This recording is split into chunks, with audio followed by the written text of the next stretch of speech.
adúpẹ́ lọ́dọ̀ rẹ o fún ọdún mẹ́ẹ̀ẹ́dógún èyí tí a dúpẹ́ rẹ̀ lónìí pẹ̀lú bàbá wa Àtaọ́jà tilẹ̀ Òṣogbo bàbá wa Sheikh Muhammadu Jami Oyètúnjí Abídèmí Ọláonígbàgbọ́ lára oyè the second àwọn bàbá dúpẹ́ ọdún mẹ́ẹ̀ẹ́dógún lórí àpèrè àwọn bàbá wa ọlọ́run àwa bí ọ bàbá wa kábíyèsí ọlọ́jẹ́ àṣọ̀kan ọdún láyé ọlọ́jẹ́ àṣọ̀kan ọdún láyé ọlọ́jẹ́ àṣọ̀kan ọdún láyé ìlú Òṣogbo ọlọ́jẹ́ ọba ọlọ́jú ìlú Òṣogbo méjì ọ̀dàrú àbí ọlọ́ fún gbogbo ọmọ Òṣogbo nílé lókèrè ọlọ́jẹ́ àmàgání fọlá àdúrà tí bàbá wa Àtaọ́jà tí wọ́n ṣe fún Òṣogbo nínú ojúmọ́ wípé gbogbo ọmọ Òṣogbo òkè ní àmà lọ ìlú Òṣogbo ọlọ́run ní jẹ́ dàrú ọdún mẹ́ẹ̀ẹ́dógún tí bàbá wa Àtaọ́jà ṣe yìí ọlọ́run jẹ́ wọ́n sọ pọ̀lọpọ̀ rẹ̀ láyé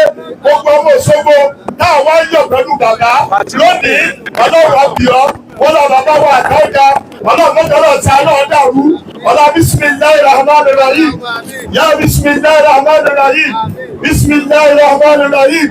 اللهم لك الكل وبك الكل ومنك الكل وإليك الكل وأنت كل لكل برحمتك يا أرحم الراحمين يا رب العالمين. الفاتحة بسم الله الرحمن الرحيم الحمد لله رب العالمين الرحمن الرحيم مالك يوم الدين إياك نعبد وإياك نستعين اهدنا الصراط المستقيم صراط الذين أنعمت عليهم غير المغضوب عليهم ولا الضالين.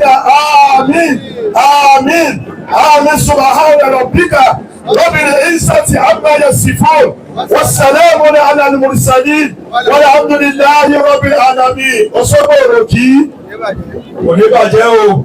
Takbir! Takbir!